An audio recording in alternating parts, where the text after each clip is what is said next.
আসসালামু আলাইকুম, welcome to BD study apps.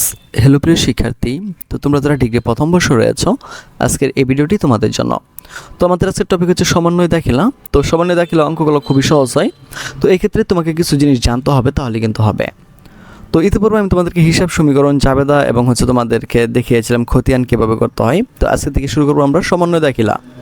তো যেহেতু পরীক্ষাটা আমাদের দ্রুত এগিয়ে আসছে, তাই আমাদেরকে দ্রুত এগুলো নিয়ে আগে যেতে হবে। তো চলো শুরু করি আমাদের আজকের ভিডিওটি।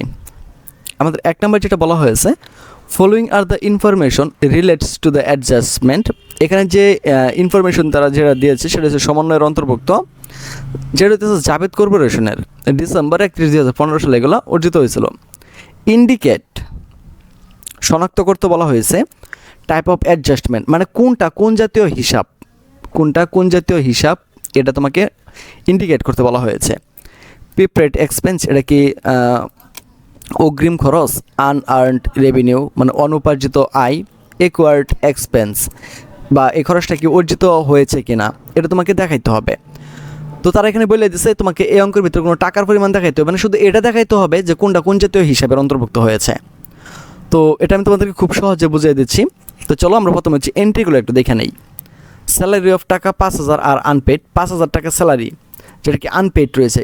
যেহেতু এটা আনপেড রয়েছে, তবু বুঝতে হবে এটা কিন্তু একটা খরচ। স্যালারি কিন্তু একটা খরচ। তুমি যে একটা প্রতিষ্ঠান চালাও, প্রতিষ্ঠানের কর্মচারীদেরকে কিন্তু খরচ দিতে হবে, মানে এই স্যালারিটা কিন্তু তাদেরকে দিতে হবে। এটা আনপেড হলো, এটা কিন্তু পেড করে দিতে হবে। তাহলে এটা হবে তোমার অ্যাকোয়ার্ড এক্সপেন্সের, মানে এই খরচটা কিন্তু সৃষ্টি হয়েছে। 2 নাম্বার, সার্ভিস প্রোভাইডেড, সেবা দেওয়া হয়েছে, বাট আনবিল্ড, টাকা 3,000। যেহেতু তুমি সেবা দিছো, অবশ্যই কি এটা এক ধরনের আয় হয়েছে।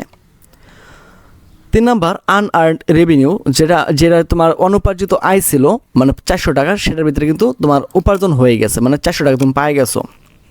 ঠিক আছে, এটা হবে আনআর্নড রেভিনিউ। 4 নাম্বারটা রয়েছে স্টোর সাপ্লাইস, টাকা 300 has been used. Store supplies থেকে তুমি 300 টাকা কী করছো, মানে 300 টাকা সাপ্লাই ইউজ করছো। এখন দেখো আমাদেরকে এটার উত্তরটা কীভাবে করতে হবে। যখন তোমাকে এইভাবে বলবে যে indicate the type of adjustment, এটা কোন ধরনের মানে সমন্বয়টা, সেটা তোমাকে ইন্ডিকেট করতে বলা হবে, সেই ক্ষেত্রে কিন্তু তোমাকে টাকার পরিমাণটা লিখতে হবে না।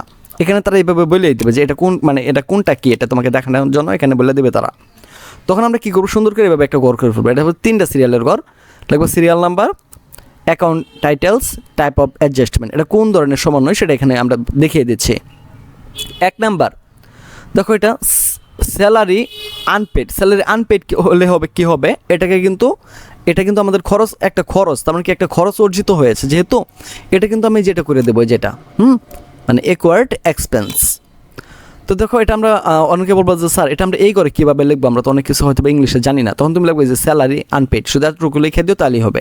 আনপেড, এ দেখো অ্যাকোয়ার্ড এক্সপেন্স, যেটা কি খরচ হিসাবে অর্জিত হয়েছে। 2 নাম্বার, এ দেখো সার্ভিস প্রোভাইডেড আনবিল্ড, 3,000 টাকা। তো এখানে এটাই লিখে দাও যে সার্ভিস প্রোভাইডেড বাট আনবিল্ড, কিন্তু সেবা দেওয়া হয়েছে কিন্তু কি টাকাটা পাওয়া যায় না। টাকাটা পাইছো না মানে কি, তুমি টাকাটা অবশ্যই পাইবা। তখন লাগবে কি অ্যাকোয়ার্ড রেভিনিউ, মানে কি টাকাটা উপার্জিত হয়েছে কিন্তু তুমি টাকাটা এখনও পাও নাই। কিন্তু 3 নাম্বারটা দেখো, যেখানে তোমার কাছে এরকম থাকবে আনআর্নড রেভিনিউ, তার মানে আনআর্নড রেভিনিউ মানে হচ্ছে কি অনুপার্জিত আয়, এখন কিন্তু এটা হয়েছে না। তখন কিন্তু এই যে তোমাকে এটা এখানে লিখতে হবে যে আনআর্নড রেভিনিউ, এটা কিন্তু তোমাকে এখানে বসাই দিতে হবে অ্যাডজাস্টমেন্টে। তো দেখো আমি যেটা করছি, লিখছি আমি আনআর্নড রেভিনিউ, কিন্তু এখানে আমি কিন্তু এটাও লিখছি আনআর্নড রেভিনিউ। যেখানে তুমি আনআর্নড কথাটা পাইবা প্রথম বেলায়, তখন এনে যেটা লিখবা এই ঘরে এটাও লিখবা, মানে এই ঘরে এটাই লিখবা, প্যাচ লাগাইও না। ঠিক আছে, আবার বলছি, যেখানে তুমি আনআর্নড রেভিনিউ পাইবা, তখন এই কথাটা টাইটেলের ভিতরে এই ঘরেও লিখবা, এই ঘরেও লিখবা। আশা করি বুঝতে পারছো। 4 নাম্বারটা, স্টোর সাপ্লাইস 300 টাকা ইউজ করা হয়েছে। যেহেতু ইউজ করা হয়েছে, এটা কিন্তু একটা খরচের আওতায় পড়ছে। 4 নাম্বার লিখবা store supplies have been used, বা তুমি যদি এটা বুঝতে না পারো তাহলে লিখবা কি, এই যে এটা লিখবা স্টোর সাপ্লাইস, এখানে বলে দিচ্ছে যে হ্যাজ বিন ইউজড। 300 টাকা যেহেতু তুমি খরচ করে ফেলছো, স্টোর সাপ্লাইসটা এটা তুমি অগ্রিম খরচ করে ফেলছো। এই জন্য তোমার কাছে 2টা রাস্তা আছে। একটা হইতেছে তুমি এটা দিতে পারো যে প্রিপেড এক্সপেন্স, এটা দিলেও হবে। আবার যে বলো অ্যাকোয়ার্ড এক্সপেন্স, মানে খরচ হয়েছে, এটা দিলেও হবে। আমি আবার বলছি এটা দিলেও হবে, এটা দিলেও হবে, তুমি যে কোনো একটা রাখবা। যেহেতু আমি অফিসের জন্য মানে খরচ ছিল, যখন বলছে যে স্টোর সাপ্লাইস 300 টাকা হ্যাজ বিন ইউজ, মানে কি যেটা আগেই খরচ হয়েছে। হ্যাজ বিন মানে কি আগে খরচ করা হয়েছে, যেহেতু এটা আগেই খরচ করা হয়েছে, তার মানে কি অগ্রিম খরচ হয়েছে। যেহেতু অগ্রিম খরচ হয়েছে, আমরা প্রিপেড এক্সপেন্সটা নিব। ঠিক আছে, এই দেখো আমি বসাই দিছি স্টোর সাপ্লাইজ যে হ্যাজ বিন ইউজড, এখানে লেখাই দিছি প্রিপেড এক্সপেন্স। তোমরা অঙ্কটা ভালো করে দুইবার দেখবা, ঠিক আছে, দুইবার দেখবা, আশা করি তোমরা বুঝতে পারবা। এই টাইপের অঙ্কগুলো কিন্তু 10 নাম্বারে থাকবে বা 5 নাম্বারে থাকবে।